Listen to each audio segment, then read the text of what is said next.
지금 미국 의료계가 술렁이고 있습니다. 한 보험사 의료평가단이 한국을 다녀온 뒤 한국행 검진 예약이 폭증하며 항공권까지 빠르게 동나는 상황이 벌어졌습니다. 그 시작은 한국 의료를 의심하러 왔던 32세 미국 항공 간호사와 수술을 거부하던 70대 전직 해병 외삼촌이었습니다. 그런데 서울에서 받은 정밀검사에서 대동맥 파열 직전 판정이 내려지고 심지어 그녀 본인에게서도 예상치 못한 이상 소견이 발견됩니다. 믿지 않던 나라에서 목숨을 맡겨야 하는 순간, 과연 이 선택은 어떤 결과를 가져왔을까요? 그 전에 구독과 좋아요를 눌러주시면 영상 제작에 큰 힘이 됩니다. 그리고 한국이 최고라고 생각하신다면 댓글에 한국 최고라고 남겨주세요. 어디서 듣고 계신지도 함께 남겨주세요. 그날 밤 저는 외삼촌의 손을 잡고 병원 복도에 서 있었습니다. 빨간 불이 켜졌어요. 수술실 문이 닫히는 소리가 들렸죠. 그 순간 제 심장도 같이 멈추는 것 같았어요. 32년을 살면서 그렇게 무력했던 순간이 없었습니다. 응급 현장에서 수백 명의 생사를 곁에서 지켜봤던 저였는데 그날만큼은 그냥 조카였어요. 떨리는 손 하나 달리 어쩌지 못하는 그냥 평범한 조카였습니다. 근데 저는 원래 이러는 사람이 아니에요. 제 이름은 에바 로웰입니다. 나이는 32이고요. 라스베이거스에 있는 항공 응급 의료팀에서 5년째 헬기 응급 간호사로 일하고 있어요. 동시에 미국 내 대형 의료보험사의 외부평가 전문가로도 활동하고 있죠. 간단히 말하면 의료 현장을 누구보다 냉정하게 보는 게 제 직업입니다. 감정이 아니라 데이터로, 명성이 아니라 결과로 판단하는 사람이에요. 그런 제가 서울에 가게 된 건 2024년 2월이었습니다. 발단은 보험사였어요. 회사 임원 리처드 콜린스 씨가 저를 직접 호출했는데 꽤 파격적인 제안을 들고 왔더군요. 최근 미국 의료계에서 한국 병원들이 조용히 화제가 되고 있다는 거예요. 어느 심장 수술, 어느 혈관 시술, 어느 암 치료에서 미국보다 생존율이 높다는 논문들이 나오기 시작했다는 겁니다. 학술 데이터만이 아니라 실제 환자 사례까지 쌓이고 있으니 회사 차원에서 직접 현장을 검증해보자는 거였죠. 임원이 말했어요. 에바, 감정 말고 데이터로만 봐줘. 쓸만하면 파일럿 협력을 추진할 거야. 전 그 자리에서 수락했습니다. 솔직히 크게 기대는 안 했어요. 한국 의료가 미국보다 낫다는 말이 제 귀엔 어느 광고 문구처럼 들렸거든요. 화려하게 포장된 무언가, 겉으론 번드르르하고 실제론 허술한 것들. 전 그런 걸 1년에 수십 번은 봐왔으니까요. 그리고 솔직히 말하면 저한테 아시아 의료는 트라우마였습니다. 7년 전이에요. 아버지가 동남아시아 출장 중 갑자기 쓰러졌어요. 담당 병원에서 통역 오류가 있었죠. 아버지가 가진 기저 질환 중 하나를 잘못 전달하는 바람에 수술이 6시간이나 지연됐습니다. 결국 수술은 받았지만 후유증이 남았어요. 아버지는 지금도 그 후유증을 안고 살고 있죠. 담당 간호사였던 저는 거기 없었고 뒤늦게 연락을 받아서 달려갔지만 이미 다 끝난 뒤였어요. 그래서 결심했습니다. 이번 서울 출장, 광고 뒤의 실체를 제가 직접 보겠다고요. 좋은 말은 어디서든 들을 수 있어요. 제가 보고 싶은 건 위기 상황에서 실제로 어떻게 움직이는가, 바로 그겁니다. 짐을 싸던 날이었어요. 외삼촌 잭 로웰 씨한테서 전화가 왔죠. 잭 외삼촌은 베트남전에 참전했던 전직 해병대원이에요. 71살인데 지금도 허리가 꼿꼿하고 악수 한번 하면 손이 아플 정도로 힘이 세죠. 은퇴 후엔 작은 자동차 정비소를 운영하고 계세요. 자기 인생을 자기가 책임진다는 신념이 누구보다 강한 분이에요. 근데 그 외삼촌이 전화로 이렇게 말씀하시는 거예요. 에바, 나도 같이 가. 놀랐죠. 외삼촌이 자기 의사로 직접 해외 의료를 받겠다는 건 제가 아는 한 상상도 못할 일이었으니까요. 사실 요 몇 달 사이 외삼촌이 배를 자주 움켜쥐는 걸 본 적이 있었어요. 뭔가 불편한 게 있는 것 같은데 미국 병원은 절대 안 가겠다고 버티셨죠. 이유를 물으면 늘 같은 대답이었어요. 비싸고 느리고 설명도 없어. 그냥 약이나 처방해주고 끝이야. 전 외삼촌의 완고함을 너무 잘 알기 때문에 설득할 엄두도 못 냈는데 이번에 본인이 먼저 따라가겠다고 하신 거예요. 전 두 가지 감정이 동시에 왔습니다. 안도감이요. 그리고 불안함이요. 안도한 건 어쨌든 검사라도 받아볼 수 있겠다는 거였고요. 불안했던 건 외삼촌이 뭔가 이미 몸으로 느끼고 있기 때문에 이 결정을 했다는 생각이 들었거든요. 비행기 안에서였어요. 이미 12시간 가까이 날아온 참이었는데 외삼촌이 갑자기 혼자 조용히 중얼거리시더군요. 창 쪽을 바라보면서 목소리가 아주 작았어요. 죽기 전에 딱 한 번은 제대로 된 의사를 만나보고 싶다. 전 그 말을 들었을 때 가슴이 서늘해졌습니다. 외삼촌이 죽기 전에라는 표현을 쓰는 분이 아니거든요. 그런 말은 절대 하지 않는 사람이에요. 자존심도 강하고 감정도 잘 드러내지 않는 분이니까요. 근데 그 짧은 한마디가 귀에서 떠나지 않았어요. 전 모른 척했습니다. 애써 잡지를 펼쳤죠. 눈엔 글자가 안 들어왔어요. 뭔가를 느끼고 있었거든요. 이 출장이 제가 계획했던 것과는 다른 방향으로 흘러갈 것 같다는 예감이요. 전문가로서의 냉정함을 유지해야 한다고 생각하면서도 외삼촌 옆에서 숨을 고르는 제 손이 조금씩 긴장하고 있었어요. 인천공항이 가까워지고 있었습니다. 아래로 불빛이 펼쳐지기 시작했죠. 저는 준비가 됐다고 생각했어요. 한국 의료를 검증하러 온 전문가로서 철저하게 보고 냉정하게 판단하고 데이터로만 결론을 내리겠다고 결심했습니다. 그런데 그 결심이 흔들리기까지는 그리 오래 걸리지 않았어요. 인천공항에 내린 건 이른 아침이었어요. 비행기에서 내리자마자 느낀 건 공기가 달랐다는 거예요. 뭔가 차갑고 단단한 느낌이랄까요? 미국 공항에서 느끼는 그 흐릿하고 복잡한 공기가 아니었어요. 동선이 명확했습니다. 표지판이 영어와 한국어 두 가지로 정확하게 정리돼 있었고 입국 심사대에 줄이 없었어요. 자동 심사대 앞에 섰더니 20초도 안 돼서 게이트가 열렸죠. 저는 직업적 습관으로 시간을 재는 버릇이 있어요. 헬기 응급 현장에서 초 단위로 움직이다 보니까 자연스럽게 몸에 밴 거죠. 라스베이거스 국제공항에서 입국 심사까지 평균 45분에서 1시간. 인천은 12분이었습니다. 정확히 12분. 전 일부러 아무 말도 안 했어요. 외삼촌한테도 동행한 코디네이터에게도요. 인정하기 싫었던 거겠죠. 병원에 도착하는데 고속도로로 1시간이 채 안 걸렸습니다. 서울 시내 대형 병원 국제진료센터로 바로 연결됐어요. 건물 안으로 들어서는 순간 저는 멈칫했습니다. 조용했어요. 미국 응급센터에 익숙한 저한테 병원이 조용하다는 건 거의 있을 수 없는 일이에요. 이송 환자 소리, 보호자 울음, 의료진 무전, 발소리, 알람 소리. 응급 현장은 늘 소음의 집합이거든요. 근데 이 병원은 달랐어요. 사람이 없는 게 아니라 움직임 자체가 정제돼 있었죠. 환자가 이동하는 경로, 의료진이 대기하는 위치, 안내. 데스크의 배치까지 마치 누군가가 설계도를 그려놓고 그 위에 사람을 배치한 것 같았어요. 국제진료센터 코디네이터 윤아린 씨가 우리를 맞이했습니다. 34살이라고 했어요. 인상이 차분하고 목소리에 흔들림이 없었죠. 처음 인사를 나눴을 때 전 테스트를 해봤어요. 의도적으로 전문 의료 용어를 섞어서 질문을 던진 거예요. 혈관외과에서 어떤 종류의 하이브리드 시술이 가능한지, 마취과 협진 프로토콜은 어떻게 구성되는지, 외국인 보호자의 동의 절차는 어떻게 처리되는지. 일반 코디네이터라면 당연히 흐릿하게 대답하거나 담당 의사에게 넘기는 질문들이죠. 근데 윤아린 씨는 막힘이 없었어요.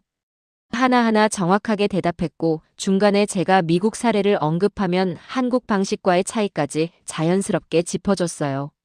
심지어 제가 헬기 응급 간호사 출신이라고 하자 한국 항공 이송 체계와 연계된 병원 대응 프로토콜까지 설명하더군요.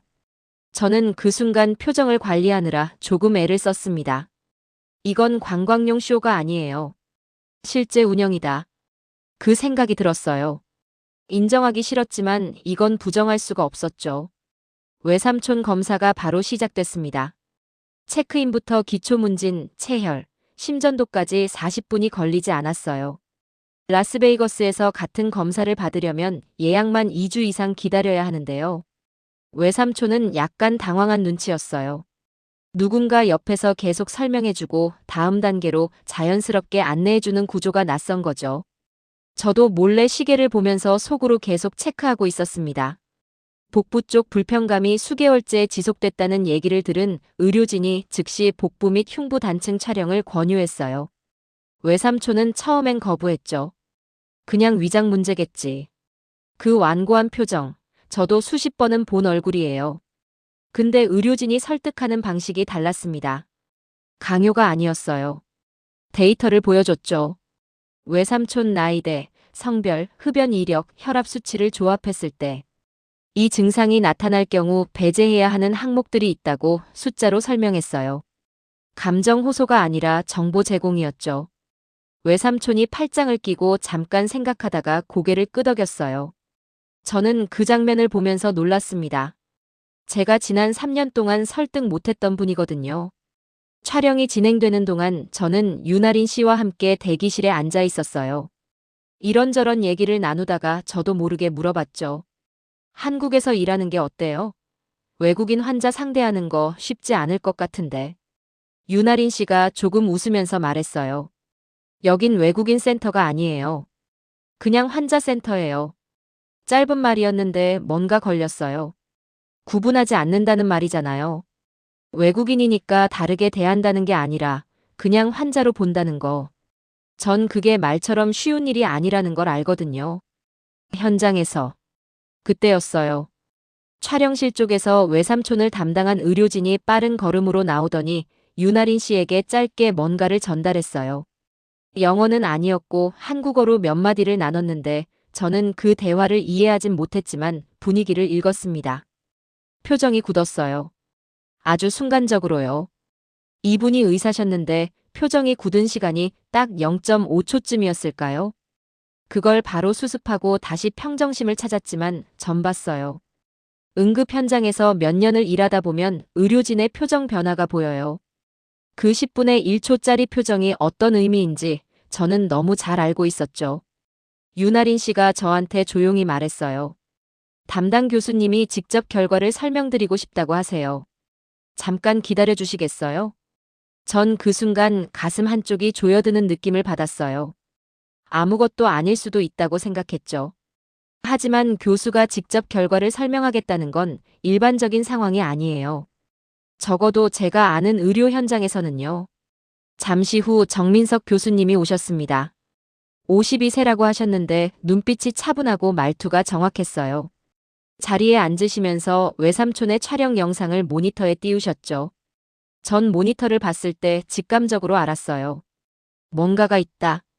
교수님이 입을 여셨습니다. 대동맥류가 있습니다. 크기가 상당합니다. 잠깐 멈추셨어요. 그 침묵이 딱 2초였는데 그 2초 동안 제 머릿속으로 응급 현장에서 봤던 대동맥, 파열 환자들의 얼굴이 스쳐 지나갔습니다. 제가 손쓰지 못하고 놓쳐야 했던 분들이요. 교수님이 다시 말씀하셨어요. 파열되면 현장에서 사망할 수 있습니다. 공기가 멈췄어요. 외삼촌은 아무 말도 하지 않았습니다. 저도 말문이 막혔어요. 전문가인 제가 그 말을 듣고 아무것도 할 수가 없었어요. 손이 테이블 아래에서 조용히 주먹을 쥐고 있었습니다. 수술은 안 합니다. 외삼촌이 먼저 말씀하셨어요. 교수님이 설명을 채 마치기도 전에 팔짱을 끼고 고개를 저으셨죠. 목소리에 흔들림이 없었습니다. 베트남 정글에서 살아 돌아온 사람 특유의 그 단단함이요. 전 외삼촌을 봤어요. 그리고 교수님을 봤죠. 이 상황이 어디로 흘러가는지 직업적으로는 너무 잘 알고 있었습니다. 대동맥류 환자가 수술을 거부하면 어떻게 되는지 저는 현장에서 봤거든요. 헬기가 도착했을 때 이미 늦어버린 경우를요. 교수님은 서두르지 않으셨어요. 차분하게 모니터를 가리키면서 수치를 짚어나가셨죠. 현재 대동맥류의 크기, 성장 속도, 파열 가능성, 외삼촌 나이와 심혈관 상태를 고려했을 때 수술 없이 버틸 수 있는 기간이 얼마나 되는지 숫자로, 데이터로 설명하셨어요. 감정적인 말은 한마디도 없었습니다. 그러다가 교수님이 조용히 말씀하셨죠. 용기와 무모함은 다릅니다. 외삼촌의 눈이 약간 흔들렸어요. 아주 잠깐이었지만 저는 봤습니다. 그 표정이요. 평생 강한 척 살아온 사람이 처음으로 균열이 생기는 순간. 하지만 외삼촌은 다시 굳어지셨어요. 생각해보겠소. 그 말만 하고 자리에서 일어나셨죠. 병원 쪽 복도를 따라 외삼촌이 천천히 걸어가는 뒷모습을 보면서 저는 그때까지 버텨왔던 전문가의 냉정함이 조금씩 무너지는 걸 느꼈어요. 이건 데이터의 문제가 아니에요. 가족이거든요. 전 처음으로 외삼촌 앞에서 전문가가 아니라 조카가 돼야 한다는 걸 깨달았습니다. 외삼촌 방으로 갔어요. 노크하고 들어갔더니 침대 가장자리에 앉아서 손을 내려다보고 계셨죠. 방이 조용했어요. 전 그 옆에 앉았어요. 한참 아무 말도 안 했습니다. 그러다가 제가 먼저 말했어요. 전문 용어 없이 통계 없이요. 외삼촌, 저 응급 현장에서 대동맥 파열 환자 봤어요. 한 번도 아니고 여러 번이요. 그분들한테 공통점이 하나 있어요. 수술 받을 수 있는 타이밍이 있었는데 그걸 놓쳤다는 거예요. 외삼촌이 말씀하지 않으셨어요. 그냥 듣고 계셨죠. 전 계속했어요. 목소리가 약간 떨렸어요. 숨겼지만 완벽하진 않았죠. 외삼촌이 비행기에서 하신 말 들었어요. 제대로 된 의사를 만나보고 싶다고요. 여기가 그 기회예요. 제가 전문가로서 말하는 게 아니라 조카로서 말하는 거예요. 외삼촌이 오랫동안 침묵하셨어요. 방 안에서 시간이 느리게 흘렀습니다. 저는 숨을 참고 기다렸어요.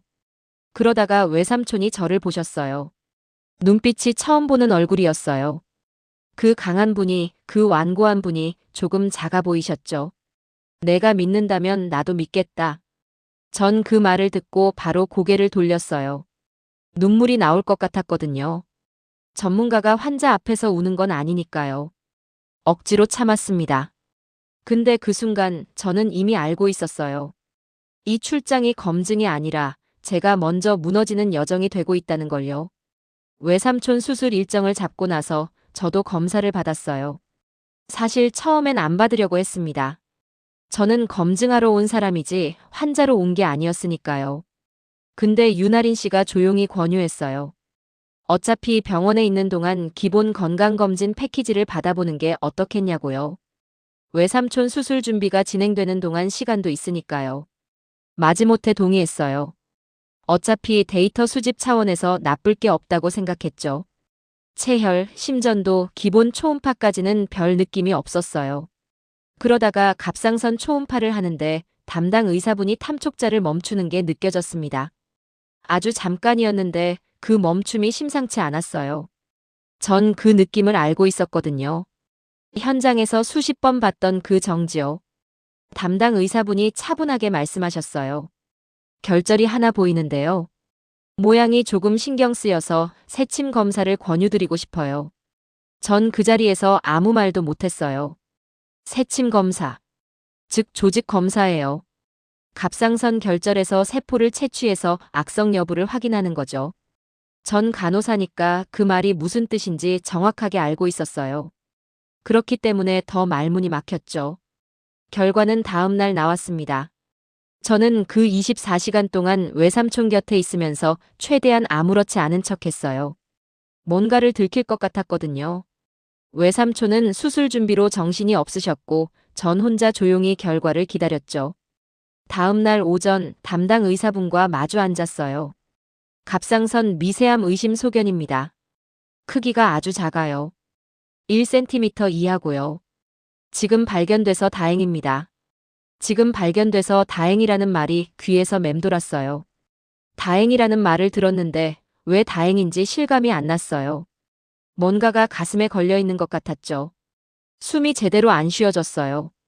전 한국 의료를 의심하러 왔어요. 데이터로 검증하러 왔어요. 근데 지금 제가 여기서 내 목숨과 관련된 진단을 받고 있는 거잖아요. 미국에서 정기 검진을 받은 게 불과 6달 전이었어요. 아무 이상 없다고 했었죠. 물론 미세암이라 조기에 발견하기 어려울 수도 있어요. 하지만 여기 의료진은 일반 패키지 검진에서 그걸 잡아냈어요. 고해상도 초음파 판독과 즉각적인 협진 시스템이 아니었으면 그냥 넘어갔을 크기였죠. 담당 의사분이 조용히 말씀하셨어요. 미국으로 귀국하셔서 치료받으셔도 되고 저희 병원에서 진행하셔도 됩니다. 크기가 작고 조기인 만큼 치료 예후는 좋은 편이에요. 저는 그 자리에서 선택을 해야 했어요. 돌아갈 것인가, 여기서 치료할 것인가. 머릿속이 복잡했습니다. 7년 전 아버지 수술이 떠올랐어요. 그때 저는 아시아 의료를 믿지 않겠다고 결심했었죠. 근데 지금 제 몸속에서 발견된 건 바로 이 아시아 병원의 의료진이 잡아낸 거예요. 병원 복도를 나와서 벤치에 혼자 앉았어요. 한참을 그대로 있었죠. 입속으로 혼자 중얼거렸습니다. 난 한국을 의심하러 왔지. 나를 살리러 온 게 아니었어. 수술 당일 아침은 조용했어요. 외삼촌이 수술복으로 갈아입고 침대에 앉아 계셨는데 그 모습이 낯설었습니다. 평생 작업복이나 군복 차림이던 분이 얇은 환자복을 입고 있으니까요. 근데 이상하게 작아 보이지 않았어요. 허리는 여전히 꼿꼿했고 두 손은 무릎 위에 단단히 얹혀 있었죠. 제가 옆에 앉았어요. 아무 말 안 했습니다. 외삼촌도 말씀 안 하셨죠. 그러다가 외삼촌이 먼저 입을 여셨어요. 에바, 나 겁나냐고 물어보려고 했는데. 전 기다렸어요. 겁난다. 근데 더 이상 버티는 게 용기가 아니라는 거 알아. 저는 손을 뻗어서 외삼촌 손 위에 얹었어요. 아무 말도 안 했습니다. 그게 전부였어요. 수술 준비팀이 들어왔을 때 전 외삼촌의 손이 제 손을 한번 꽉 쥐는 걸 느꼈어요. 금방 놓으셨지만요. 그 힘이 손에 오래 남았습니다. 수술실 앞에서 정민석 교수님을 만났어요. 교수님은 수술 전 저에게 짧게 설명해 주셨습니다. 오늘 진행할 시술이 로봇 보조 혈관 하이브리드 방식이라고요. 개복 없이 최소 절개로 대동맥류 내부에 인조 혈관을 삽입하는 거죠. 국내에서 이 방식을 연간 200건 이상 진행하는 팀이 많지 않은데 이 병원 팀이 그중 하나라고 하셨어요. 전 그 말을 들으면서 속으로 계산했어요.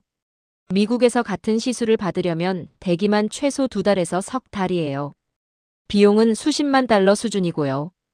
근데 여기서는 외삼촌이 도착한 지 사흘 만에 전담팀이 구성됐죠. 교수님이 마지막으로 말씀하셨어요. 우리는 사고를 막는 시스템을 운영합니다. 오늘도 그렇게 할 겁니다. 담담한 말이었는데 그 담담함이 오히려 더 믿음이 갔어요. 자신감을 과시하는 게 아니라 그냥 사실을 말하는 사람의 어조였거든요. 수술실 문이 닫혔습니다. 빨간 불이 켜졌어요. 저는 그 빨간 불 앞에 서 있었어요. 응급 현장에서 수백 번은 봤을 장면인데 이번엔 달랐어요. 이번엔 제 가족이 저 안에 있으니까요.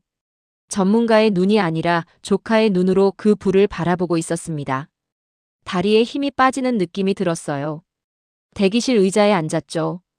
윤아린 씨가 옆에 와서 조용히 앉았어요. 뭔가를 억지로 말하려 하지 않았습니다. 그냥 거기 있어줬죠. 얼마쯤 지났을까요? 윤아린 씨가 조용히 말했어요. 여기선 실패율이 아니라 예방률을 관리해요. 전 그 말이 무슨 뜻인지 바로 이해했어요. 문제가 생겼을 때 얼마나 잘 고치느냐가 아니라 문제가 생기지 않도록 얼마나 잘 준비하느냐는 거잖아요. 방향 자체가 달랐죠. 저는 평생 응급 현장에서 일해왔어요. 위기가 터지면 뛰어들어서 수습하는 게 제 일이었죠. 근데 이 병원이 말하는 건 그게 아니에요. 위기가 터지기 전에 막는다는 거예요.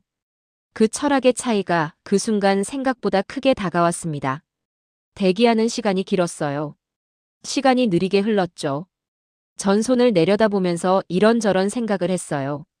검증하러 왔던 제가 지금 수술실 앞에서 기도하고 있었거든요. 그것도 한국 의료진을 믿으면서요. 서울에 오기 전 제가 어떤 사람이었는지 생각했어요.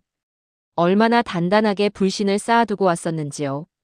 그 단단함이 빨간 불 앞에서 조금씩 녹고 있었습니다. 얼마나 지났을까요?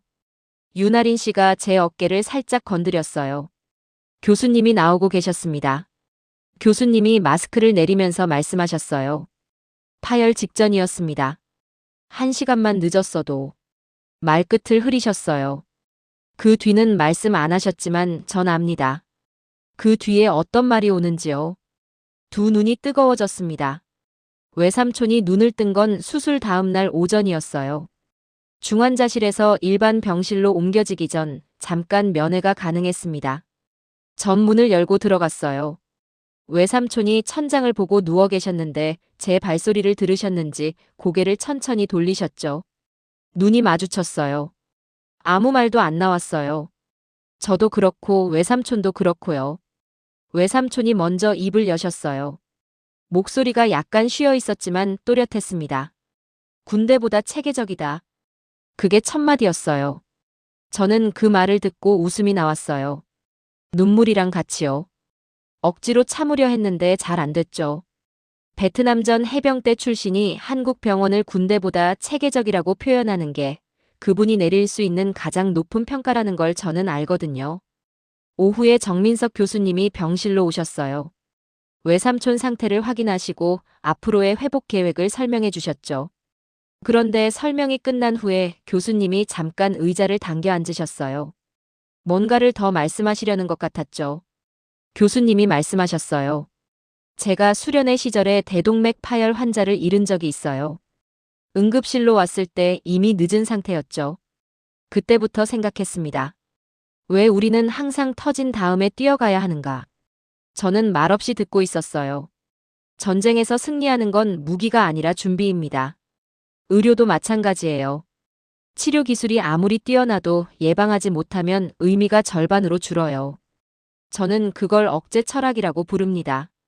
억제 철학. 그 단어가 머릿속에 박혔어요. 치료가 아니라 억제. 고치는 게 아니라 막는 것. 위기 대응이 아니라 위기 차단.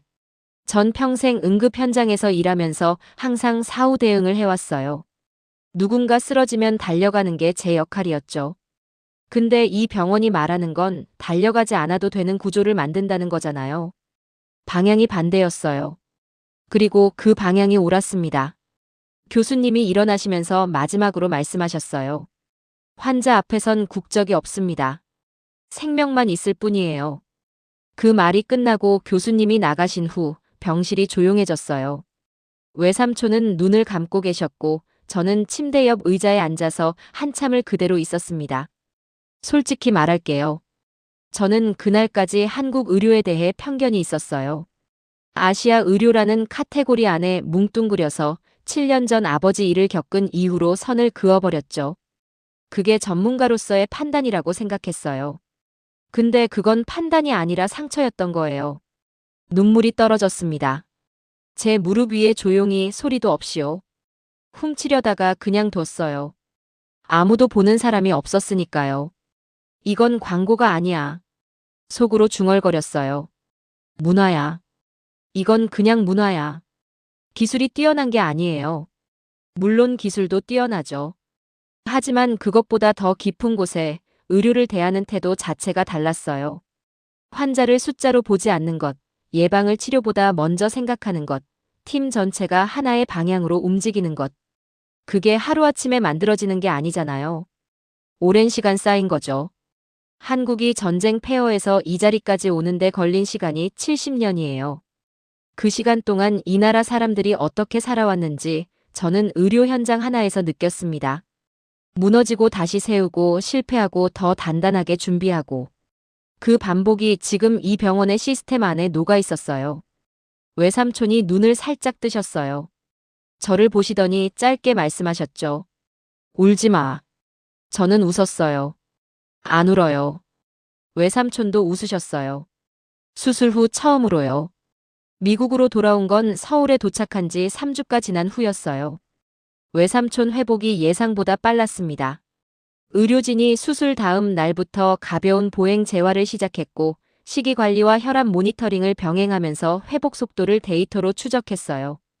퇴원 전날 담당 간호사 박진은 씨가 외삼촌 회복 데이터를 정리한 파일을 건네줬는데 거기엔 수술 후 매 6시간 단위로 기록된 활력 징후와 재활 진행 상황이 담겨 있었어요.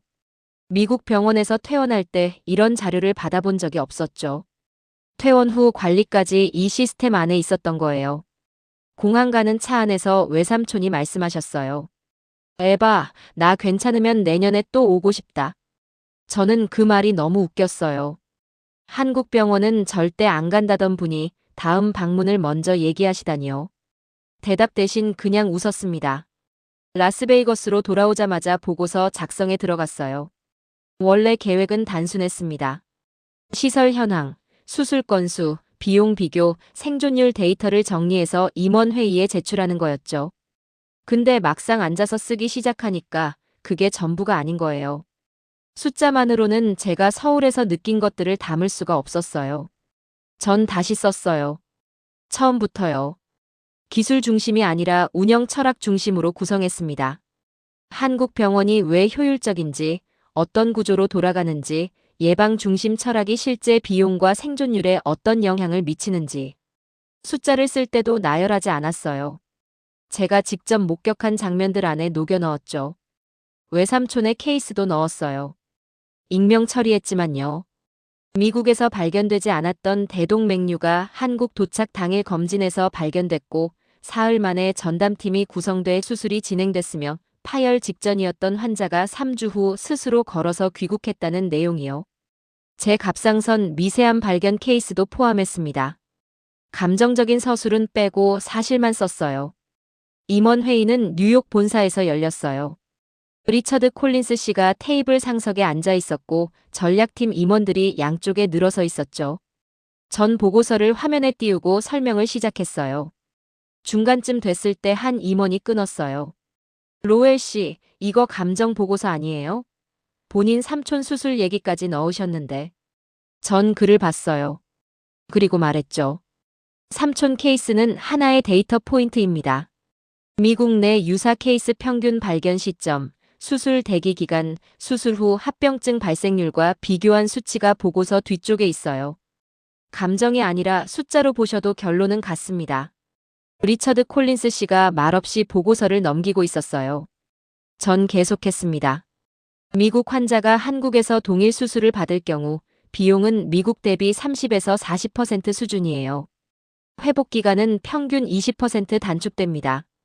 합병증 발생률은 미국 주요 병원 평균보다 낮고요. 이건 제가 만든 숫자가 아니라 해당 병원이 국제학술지에 발표한 데이터예요. 회의실이 조용해졌어요. 리처드 콜린스 씨가 안경을 고쳤으면서 물으셨죠. 그래서 우리가 줄이는 게 비용이냐, 사망률이냐? 전 망설이지 않았어요. 둘 다입니다. 근데 순서가 있어요. 사망률을 줄이면 비용은 따라옵니다. 한국은 그 순서를 알고 있어요. 콜린스 씨가 잠깐 침묵하셨어요. 그러다가 고개를 끄덕이셨죠. 파일럿 승인할게요. 단, 에바 씨가 직접 진행 책임자 맡아요. 회의실을 나오면서 손이 떨렸어요. 긴장이 풀린 건지 아니면 뭔가 큰 게 시작되는 느낌인 건지 잘 모르겠었어요.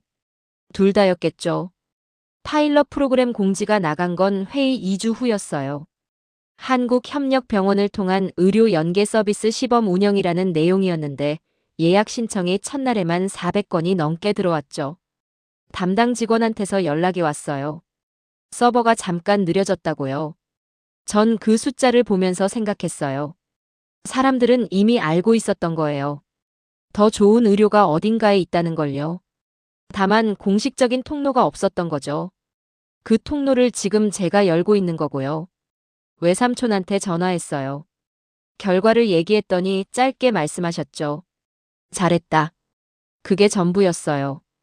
근데 그 두 글자가 뉴욕 임원 회의실에서 들은 어떤 말보다 더 좋았습니다. 서울에 다시 온 건 6개월 후였어요. 파일럿 프로그램 중간 점검 차원의 공식 방문이었지만 솔직히 말하면 그것만이 이유는 아니었어요. 다시 오고 싶었습니다. 이 도시가, 이 병원이, 여기서 만난 사람들이 자꾸 생각났거든요. 외삼촌도 함께 왔어요. 본인이 먼저 따라가겠다고 하셨죠. 6개월 전과 똑같은 상황이었는데 이번엔 표정이 달랐어요. 공항에서 입국 심사를 통과하면서 외삼촌이 주위를 둘러보시더니 말씀하셨어요. 여기 올 때마다 뭔가 제대로 돌아가는 느낌이 난다. 저는 그냥 웃었어요. 6개월 전에 이분이 어떤 표정으로 이 공항에 내렸는지 기억하고 있으니까요. 병원에 도착하자 윤아린 씨가 반갑게 맞아줬어요. 외삼촌 정기 검진이 먼저 진행됐는데 회복 상태가 아주 좋다는 결과가 나왔습니다. 정민석 교수님이 외삼촌 데이터를 보시면서 말씀하셨어요. 수술 후 이 정도 회복 속도는 연령대 평균보다 훨씬 빠른 편이라고요. 외삼촌이 그 말을 듣고 어깨를 으쓱하셨어요. 전 또 웃었습니다. 제 갑상선 추적 검사도 진행됐어요. 수술 후 경과가 깨끗하게 나왔죠. 담당 의사분이 앞으로 1년에 한 번 정기 확인을 권유하셨는데 전 이미 내년 일정을 머릿속에 잡아두고 있었어요. 오후엔 의료진과 간담회가 있었습니다. 파일럿 프로그램 첫 2달 동안 한국을 찾은 미국 환자들의 만족도와 결과를 공유하는 자리였어요. 숫자들이 화면에 띄워졌는데 전반적인 만족도가 92%를 넘었고 예상보다 짧은 회복 기간에 대한 긍정 반응이 특히 높았어요. 미국으로 돌아간 환자 중 절반 이상이 지인에게 추천했다는 응답도 있었죠. 간담회가 끝난 후 정민석 교수님과 잠깐 복도에서 얘기를 나눴어요. 교수님이 말씀하셨어요. 처음 오셨을 때랑 표정이 많이 다르네요. 전 잠깐 생각하다가 대답했어요. 처음엔 여기가 얼마나 부족한지 보러 왔었어요. 근데 제가 얼마나 편견이 많았는지를 봤죠. 교수님이 조용히 웃으셨어요. 뭔가를 더 말씀하시려다가 그냥 고개만 끄덕이셨죠. 저녁엔 외삼촌이랑 둘이 병원 근처 식당에서 밥을 먹었어요. 외삼촌이 갈비탕을 시키셨는데 한 숟가락 뜨시더니 말씀하셨죠. 에바, 한국 사람들 뭔가 다른 게 있어. 제가 물었어요. 뭐가요? 외삼촌이 잠깐 생각하시다가 말씀하셨어요. 자기 일이 아닌데도 끝까지 하더라. 그게 뭔지는 모르겠는데 느껴져. 저는 숟가락을 내려놓고 그 말을 되새겼어요. 맞아요. 그게 정확해요. 기술도 시설도 물론 뛰어났지만 그 밑에 깔린 게 있었어요. 내 환자, 내 역할이라는 경계를 긋지 않는 것. 끝까지 책임진다는 태도요. 그게 한국 전쟁의 폐허에서 이 나라를 다시 세운 사람들이 후손에게 물려준 것인지도 모른다고 저는 생각했습니다. 귀국 전날 밤, 저는 혼자 짧게 글을 썼어요. 개인 계정에 올린 건데 특별히 퍼뜨릴 생각은 없었죠. 그냥 정리하고 싶었어요. 한국을 의심하러 갔다가 철학을 배워왔다고 썼습니다. 다음 날 아침에 일어났더니 그 글이 수천 번 공유돼 있었어요. 댓글 중에 이런 게 있었습니다. 나도 한국 가보고 싶다고, 이런 의료가 우리 가족에게도 필요하다고요. 전 그 댓글들을 읽으면서 뭔가 뜨거운 게 올라오는 걸 느꼈어요. 공항으로 가는 길에 외삼촌이 말씀하셨어요. 한국, 인정한다. 총보다 무서운 건 준비된 시스템이더라. 저는 그 말이 이 이야기의 마지막 문장이 되어야 한다고 생각했어요. 전직 해병대원이 평생 자기 몸 하나로 버텨온 사람이 한국의 의료 앞에서 고개를 끄덕였습니다. 그게 제가 서울에서 받아온 가장 크고 무거운 데이터예요. 어떤 논문보다 어떤 통계보다요. 여러분은 언제 한국이 자랑스러우셨나요? 댓글로 나눠주시면 좋겠어요. 이 이야기가 마음에 닿으셨다면 구독과 좋아요 부탁드립니다. 주변에 한국 의료가 궁금한 분이 있다면 이 영상을 함께 나눠주세요. 여러분의 손 하나가 누군가의 삶을 바꿀 수 있습니다.